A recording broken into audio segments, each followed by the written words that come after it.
با نام خدا و سلام بر شما به این مصاحبه ویژه خوش آمدید.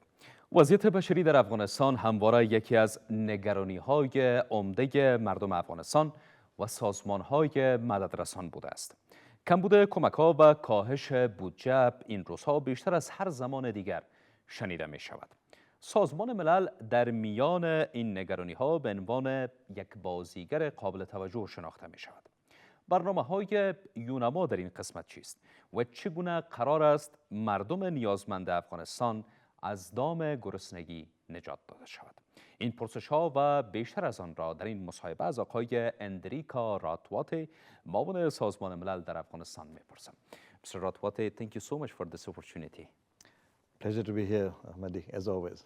Thank you so much. So, as first and as a general question, how do you assess the current humanitarian situation of Afghanistan, as we are hearing lots of challenges and problems raising regarding the decreasement of the aids and the problems that the Afghanistan interim governments are saying about these issues?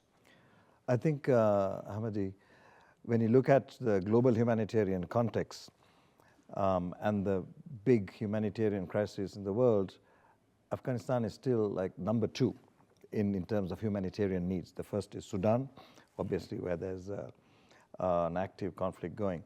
Now here, I think in Afghanistan, there's no conflict, but the humanitarian needs are still quite extensive. For example, around 23 million people are seen to be in need of one form or the other of humanitarian assistance. Mm-hmm. So what the big picture issue is, how do you meet the needs of Afghanistan, the people of Afghanistan who are the most needy?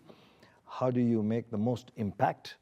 And as you said, in a context where there is diminishing resources globally for humanitarian assistance, how do you make the maximum impact of the resources? And I think here the top issues are looking at access to health, food security. There is still some populations which face acute food insecurity, and factoring in issues like climate change, the droughts that have affected Afghanistan for many, many years.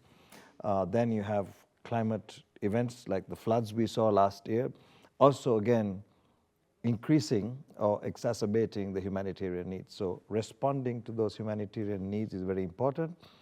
But at the same time, the United Nations and partners, and also in our discussions with the de facto authorities, humanitarian assistance is not the long-term solution. The long-term solution is investing in building resilience and development in programs and interventions in the country. So that's the direction we are trying to go, but there are still some unmet critical humanitarian needs in Afghanistan. Okay, so what are your main challenges? What is the main challenge of the UNAMA in Afghanistan during distribution of aid to the Afghan needy peoples?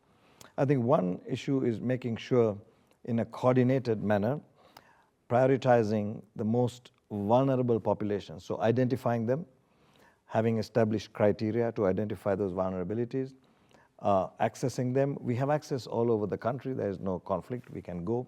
And I must say that's enabled us to reach far-flung remote communities who for many, many years might have not had assistance coming. We also have to make sure when we have emergencies, like the floods, like we had with the huge number of returnees that came in 2023, that our male and female colleagues can reach populations. In a culturally sensitive manner, we need to also have our female colleagues reaching female heads of households and others that the most vulnerable are reached. And last, I think, one of the more important challenges as well is making sure that it's a coordinated approach, because the government has its priorities and the UN tries to coordinate with the government on those priorities to see who does what where, that we make maximum impact of the resources that we have. So those are some of the big challenges we have. And I think it's important also the recent issue of access to medical institutions for women, I think is an important issue, because we have around 25,000 female colleagues in midwifery, nursing, and other medical trainings. And this is very important, that they can access and contribute to and assist Afghan women and girls in the health sector, which is a critical sector. As you said about the coordination with the government of Afghanistan, I recently heard from the spokesperson of the government that said mostly the reports that the United Nations mission in Afghanistan are publishing are not true. I would like to ask that how is your relation right now with the interim government of Afghanistan? We engage at all levels with the authorities. I can say, for example, in the last 15, 16 months, I have gone to 15 provinces. I meet with the authorities, the provincial governors, their teams. I talk to partners, UN colleagues, and most importantly, I talk to also the Afghans who are impacted by the assistance provided, and to see, is it working? Is there an impact of the programs? What are the problems? How can we do better? And we do reach. Last year alone, we reached about 23 million people with one form of humanitarian assistance or the other. And can we improve? Of course we can. And with the authorities, we have coordination at the provincial level, very important, looking at the needs of each province because it's context specific. What is maybe a challenge in Helmand might be different in Kunduz, etc. So, and it's coordinated. And we have what is called the provincial engagement, and also at the Kabul level, with the line ministries, we have a technical set of colleagues we meet. And at my level, I meet with the de facto Minister for Foreign Affairs, Minister Muttaqi, and myself. We co-chair what we call a high-level coordination forum with all the line ministries. The last one was in January.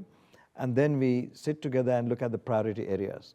For example, in the last meeting, we have agreed on 9 priority areas for the United Nations and the partners and the government. It comes together. For example, health, education, agriculture, food security, climate change, counter-narcotics, returnees and refugee reintegration, so there, and livelihoods. So there are lots of areas where we agreed and say, okay, now what can we do? What can the authorities do? And how can we coordinate going forward? And I think it's in the step in the right direction. We share the data. We have a document every year, which we've just put out on what we've delivered in the previous year. For example, we can share it with you. It says on the humanitarian assistance and what we call basic human needs, that is development, longer-term investments, what was done where, by sectors. And so this information we share. Sometimes I think the coordination and information flow can be improved, where some authorities sometimes are not aware. But I think the way we have the direction we are going is a better coordinated, better informed approach. And we'll continue working together. The main thing that I would like to ask is that how this ideology created that the government says the reports published by the United Nations currently in Afghanistan are not true. There are many, many reports that go out. And I think on some reports that we talk about the rights-based issues here, we discuss this with the government. And on some issues, we may have a different interpretation, but we have that dialogue. And that's normal. That is normal. But on the delivery side, on humanitarian aid, on assistance, I think those reports are not contested at all because the government agrees and sees the authorities at the local level, provincial level, and at the Kabul level, what we do. Yesterday, I was in a meeting chaired by the Minister of Economy with line ministries to look at the response for returnees, for example. And there's always an acknowledgement of what the United Nations and partners do. There'll be some issues where maybe there's a different perspective, but that doesn't mean... So as the government official says that the situation in Afghanistan is not that much worse, how much that the United Nations is showing to the international community, how much you agree with their perspectives? I don't think the United Nations has said the situation in Afghanistan is getting worse. There are some areas that we need to improve. There are some areas where there have been considerable improvements. Access, peace and security is very good in the country. As I said, we can access many areas in the country. When we look at the economy, according to data by the World Bank and others, grew at about 2.5%. But then it also has very high population growth rate. So, it balances things out. And the fragility is there because the global economy is also fragile. So there are some areas where, for example, if we take acute food insecurity, between October 21 and October 2024, in 4 years, there's been a decrease in acute food insecurity, a 28% decrease. 10 million people came out of acute food insecurity. So we put these things out. And I think in any relationship, you got to put the data out, discuss the data, put the information. So yes, there have been positive things, but there are also challenges. And we discuss the challenges openly with the authorities, including in the last meetings we have, provincial level and Kabul level. That's the relationship we have. I have some main question about the food insecurities in Afghanistan. Recently, I heard from the charge d'affaires of the United Kingdom. He had a meeting with the government officials. He said we, with the United Nations, created a concept to solve the issues and concerns in Afghanistan and have a solution for the current situation. What is this concept? Are you aware of that, and how it's going to be happen? I believe the Sharjah was referring to what we call a roadmap.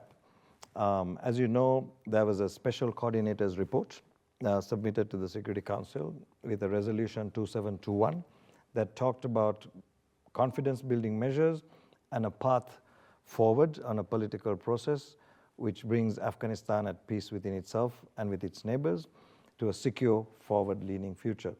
And the United Nations has proposed, in consultation with the authorities and the international community, a path of mutual steps forward. I believe he's referring to that. That's in progress. And of course, that is something for the authorities and the member states to now look at and work slowly, step by step. I think it's very important, that approach. So let's see how that works forward. It has just started. It's a pathway. And I think a patient, principled engagement is the way forward for all parties for that. And we as the United Nations hope, as we hope in all contexts, we are always optimists that that engagement will lead to exactly We are all an outcome. optimistic, but how much do you think it can solve the current problems of Afghanistan?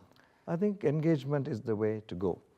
In any situation where parties might have different perspectives, to sit down around the table, put the issues on the table, discuss the issues, and come to a middle path, which is a path that meets the needs and expectations of all parties in a principled engagement process.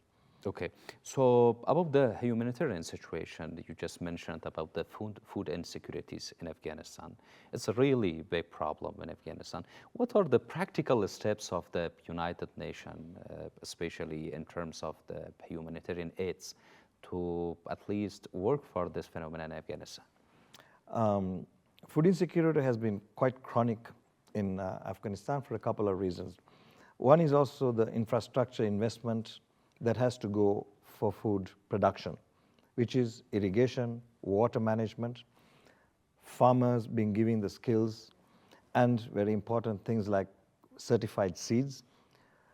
1 ton of certified seeds, as opposed to uncertified low-quality seeds, per jarib, a certified seed will give you 5 times the production of uncertified, for example.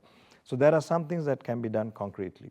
On the other side, I think, is looking at how the skills for farmers, for example, the FAO has in 2024 worked with Afghan companies, and they have produced the highest number of certified seeds for distribution in the country, the highest. I've sat with them, the farmers, and they overproduce, which is good, because then the yield per jarib is 5 times more with certified seeds. Another big investment that we're trying to do is rehabilitating the water systems, rehabilitating carriages that bring water, putting check dams, putting water systems. That's incredibly important, that you make land arable and you also protect it from floods, that farmers are protected.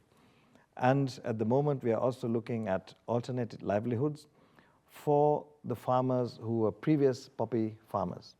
Because as you know, the authorities have eradicated poppy in large parts of the country, which is a very positive step. So then how do you support those farmers who were putting poppy? With alternate crops, introducing systems like drip irrigation that relies on less water, giving them certified seeds, fertilizer, and also livestock. There's a big campaign also conducted by FAO and others on some diseases that livestock get, sheep and cows, vaccination. So these are areas where we support the farmers in trying to increase food production, which means you lower food insecurity. So instead of giving a bag of wheat, which is important for some families, from food assistance as bags of wheat into food system support, as I said, irrigation, fertilizer, seeds, skills, and tools. Okay, so beside the food insecurity, the healthcare issue for the Afghans, and especially for the women in Afghanistan and the remote areas, is another concern. Is there any plan or project for them to at least keep them healthy? Health is another big issue, as I said, the big priority. The United Nations and programs help in supporting the health sector in terms of the central district hospitals, outreach health clinics, mobile health clinics, vaccination programs on polio and other diseases, and also does a lot of acute malnutrition feeding for children, because another area, as I mentioned before, is infant mortality and maternal mortality. Afghanistan has one of the higher infant and maternal mortalities. So training and assisting colleagues. And here, I think a big challenge, as we've discussed with the authorities, was this recent restriction on female colleagues going to health institutions. Mm-hmm. This is very important, that thousands of midwives and others who are in training now cannot complete it. So we are trying to find a way, together with the authorities, that these very important health workers can qualify and go to the districts and provinces and help. Every midwife means, in a village, in a community, is a safe delivery. Mm-hmm. Means you're bringing down maternal mortality and infant mortality. Every nurse means a woman has care and support. Every female doctor means a female patient can be reached and her needs can be addressed. So that's an important sector. When we look at also the budget allocation, I think it's quite low in terms of the government's budget allocation for health. So one thing we've also promoted and discussed is increasing the budget allocation for health from the government as well, while we also try to mobilize resources. But I must say, Hamadi, I'm very concerned with the global financial crisis. We are having less resources for humanitarian and basic needs, and the health sector has already been impacted by many outreach health clinics being closed because we're trying to consolidate due to limited resources. But we will continue to talk about the needs and try to mobilize resources. But the global financial climate is very challenging at the moment. Okay, so you mentioned about the midwifers and the nurses issues in Afghanistan. So it's looked like the Afghanistan will not have the professional nurses and midwifers, at least in the next few years. How do you imagine the situation of Afghanistan without them? This is something we have highlighted to the authorities, saying it's essential that key sectors have the adequate human capital and human resources. And we hope, and I'm optimistic that we will find a solution immediately, that these colleagues can finish their training, join the workforce in a critical sector. This is the health and well-being of half the population, Afghan women and girls. And these colleagues who are trained as midwives, nurses, and doctors provide an essential service to the people. So it has to be, a way forward has to be found. Mm-hmm. And a large wave of the returnees are coming to the Afghanistan from Pakistan, from Iran, and the situation is really challenging. What is the programs of the United Nations for them. Recently, I saw your meeting with the Ministry of Economics. You talk about the situation. You told them that the capacity is right now, in terms of budget, is very low. How the United Nations help Afghanistan in terms of the returnees? Very good question. I mean, this is a big concern for us. As you recall, in 2023, there was a large number of Afghans who came back into the country. So the process we did then, and what we will do again, is the first entry point is at the borders, how they're received, how they're registered, and you look at very quickly the vulnerabilities, and then they are given cash assistance for food, for transportation, and for initial reintegration per family. That's what we did in 2023. Millions of dollars were mobilized, cash was given to people, and then they go back. Now the second part is, once they go back, apart from the initial assistance, how do you support the sustainable reintegration of these people? That is not a humanitarian investment, that is a development investment. Health systems, education systems, livelihoods.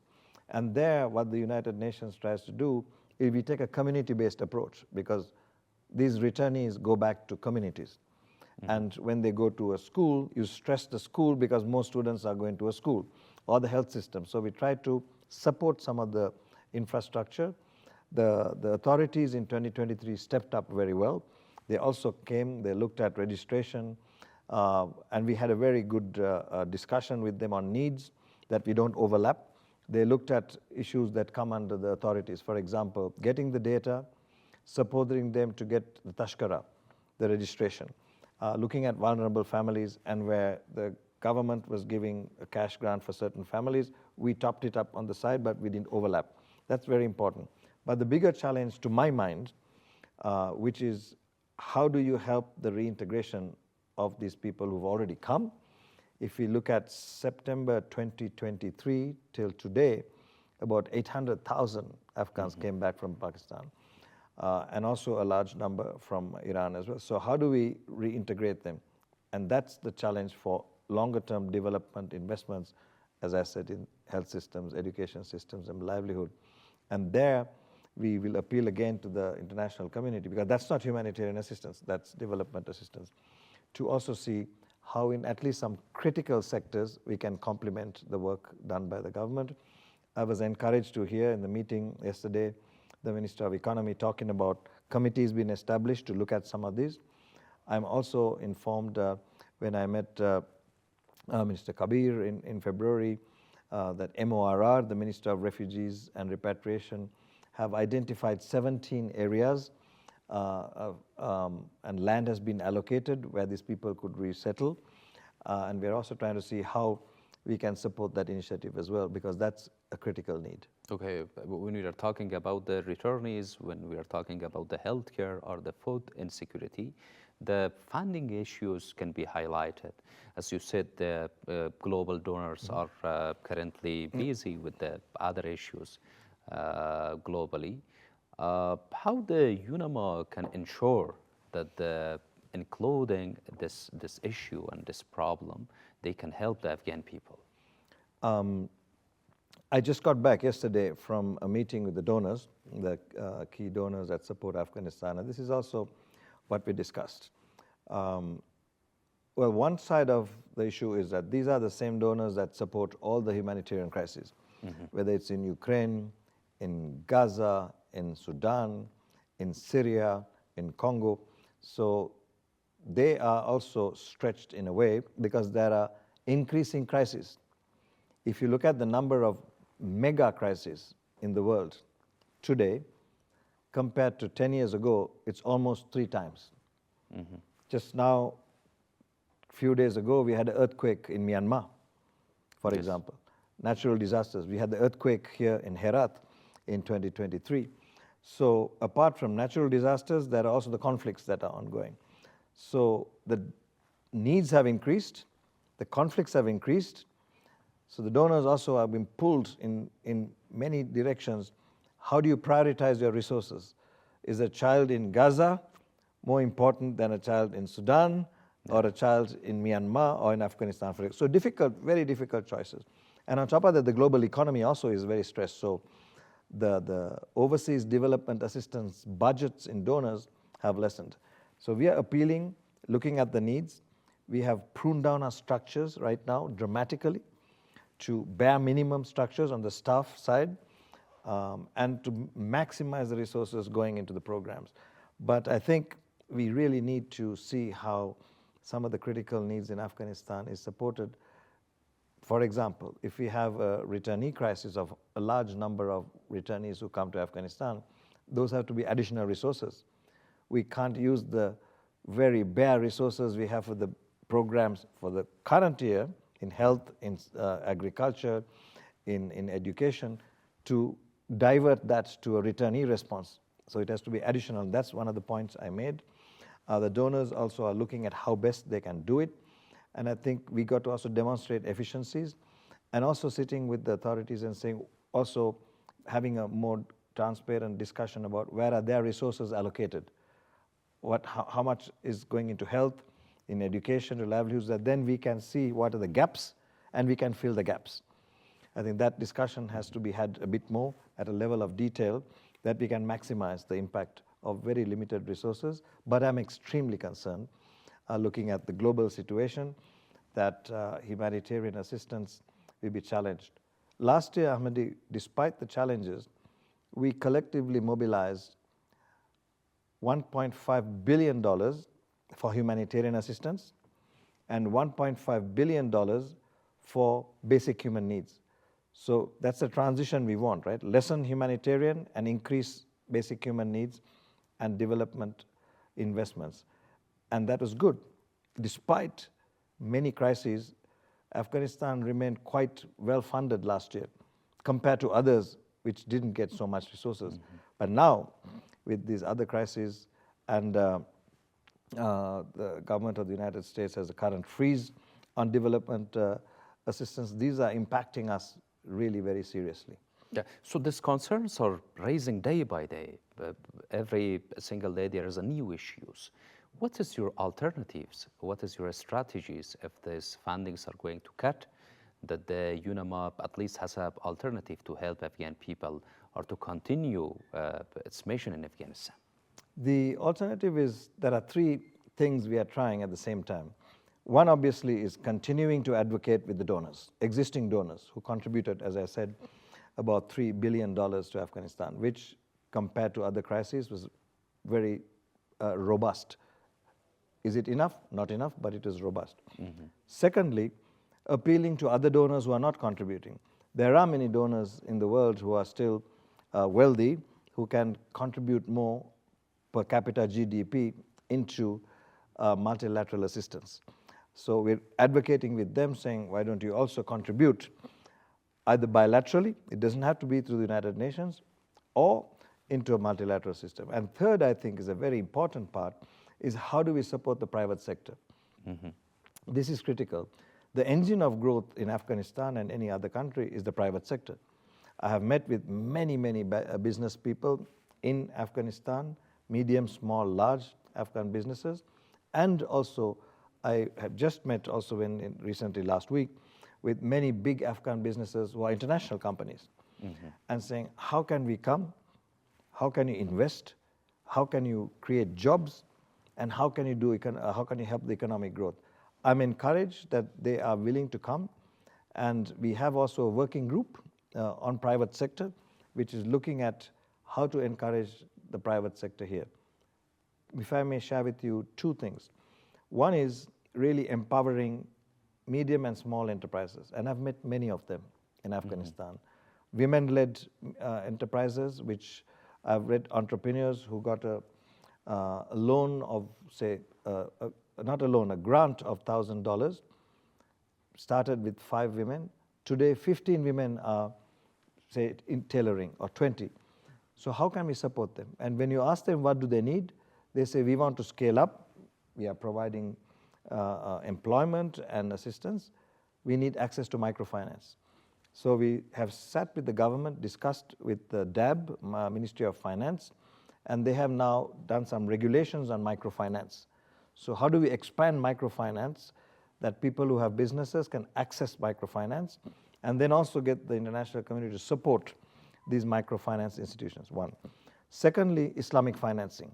There are many good Islamic financing tools, Indonesia, Malaysia, in the Gulf countries, very good Islamic financing models and tools that can support companies and enterprises, medium, small, and large. And third, what big businesses say, there are industrial parks here. Now there's been a decree on industrial parks, very good. I have gone to them and seen them.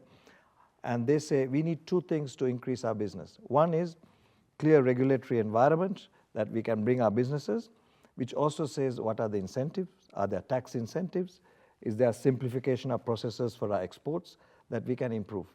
Afghanistan produces amazing stuff, but we have to have a value chain for it. Cold storage, improving the quality, market access, these are very important. Because I think the private sector and supporting private sector in this context of global assistance reducing is another engine that can lift the economy, create livelihoods. Yeah. You recently had a meeting with the private sector of Afghanistan. I think it was in Turkey. Exactly. What was the outcomes of your meetings? These are the issues we discussed exactly. And they said, as I mentioned, we would like to increase. Some of them are investing already. They've come, they've met the Minister of Economy, Industries and Commerce, the Minister of Economy. I've met with the ministries. So three things: enabling regulatory environment, they can invest and get some tax breaks and simplified procedures for export, looking at Islamic financing tools, looking at technology, and then increasing the microfinance platform in the country, that particularly for small and medium enterprises. They can. I was in Kandahar recently, and I saw big companies like Snow Pharma and others, multinational big companies, and I saw also small entrepreneurs. And these are people working hard, men and women entrepreneurs that need this boost and support at the regulatory system, access to finance, access to markets, and Islamic financing. I think if we can invest more and do these things, which is quite, some things are small steps which have a big impact, it'll boost the private sector inside Afghanistan. And how do you think, how much the Afghanistan interim government currently is supporting the private sector, and how much their support on private sector can change the current situation? I think the support from the government can make a big difference. The microfinance regulation I mentioned already is making a difference, where more and more microfinance institutions have the space, they're registering them. So I would say three things can help. One is simplify the regulatory framework, make it simple. Look at your national interest, but keep it simple. Second is expand the regulation to give tax breaks to have big money coming in, and simplify also the procedures for export. And thirdly, I think also the government could come into negotiations with the neighboring countries on tariffs, because tariffs are reciprocal. If one country increases, another country increases, I think those are bilateral negotiations to have discussions on tariffs. I know these days tariffs are a big issue globally, but I think for Afghanistan, as a landlocked country with Central Asia, with Iran, with Pakistan, the tariff regime for goods and services from Afghanistan have to be negotiated and brought to a level where it's good for both countries, and that goods and services can flow in a more freer manner. Yeah. The United Nations take the funds and aids from the international community, then distributing to the needy people of Afghanistan. Recently, the United States cut their funding to Afghanistan and their humanitarian assistance. They said the government of Afghanistan is using these funds. How much you agree? Are these funds which is coming to the Afghanistan are going to the hand of the Afghanistan interim government officials? This is an inaccurate statement. And these days we have lots of people making lots of statements. Nobody verifies the data. Nobody looks at the reality. It's just statements. So let me give the facts. The resources that come go directly into the programs that are implemented by the United Nations, partners, national NGOs, international NGOs, directly into the big sectors I was talking about: health, education, livelihoods, agriculture, food security, return response, Yes. climate change. I was in Baglan last May when the earthquake happened. I was there on day 5. Yes. We had done the assessments and we were already distributing on day 5 of the earthquake in remote areas. This is because we had stockpiles, we had partners, we were able to respond. The government was also responding. So I think the proof is always on the ground. And when I hear these things and people ask me, is it true? I say, why don't you come to Afghanistan and talk to the people who received this? They are the best to respond, right? So they get the resources. And I think right now, when we say 22 million people were reached last year with one form of assistance or the other, that's not a small number of people. Yes. And of course, the needs are there. The needs are large. We have to continue. But the resources go to the people of Afghanistan, for sure. Okay, as I want to conclude the interview, so if the situation goes to the same as the international community are cutting their funds to the Afghanistan, how do you imagine this country in next 3 years? I think there are potentials.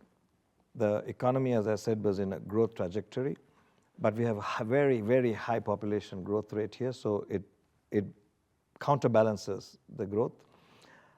And if we can ensure the private sector as an engine, like in any country, can step up and investments can come in, the job creation can happen, that will be one important stabilizing factor. Second, I think still the international community, if we can demonstrate efficiencies, will still provide resources for Afghanistan. And we have to make the case for that on a needs basis and show also how we have got much more streamlined in our delivery as the United Nations and partners. And thirdly, the government also, I think, has to be more articulated in where they are putting their budget allocations, that we know the gaps. In health, how much of the national budget is going into health, how much is going into education, livelihoods, then we can fill the gaps and advocate for that. And as I said before, looking at how we can expand with the non-traditional donors. There are many donors who are still very wealthy in the world who can also contribute, who right now either go bilaterally or they are not contributing to Afghanistan. How can we tap that resource as well and show that in Afghanistan, humanitarian action, the regulations and the space is an enabling space. And there, the authorities also to show that humanitarian action can take place, development action can take place, and an enabling environment for us as the humanitarian and development community to deliver, but for the population to prosper. Okay, thank you so much. As my last question, with having a quite good awareness of the situation in this country, what's your message to the international community and international donors to at least have a eye on Afghanistan and help these people? I have 3 points. One is, thank you for the assistance that has given. As I said, $3 billion last year for the people of Afghanistan was a considerable amount of money. So I appreciate that. Second is, please continue to look at the needs that are articulated, look at the facts, and see how those critical needs, humanitarian and development, can be met. And last is, never forget the people of Afghanistan and keep the people of Afghanistan front and center always. Okay. Thank you so much, and thank you for your commitment to the Afghanistan people. My pleasure, Ahmadi, as always. Thank you. Thank you very much. Thank you so much. It was great to interview you. با سپاس از شما که بیننده این مصاحبه ویژه بودید. خدا نگهدار.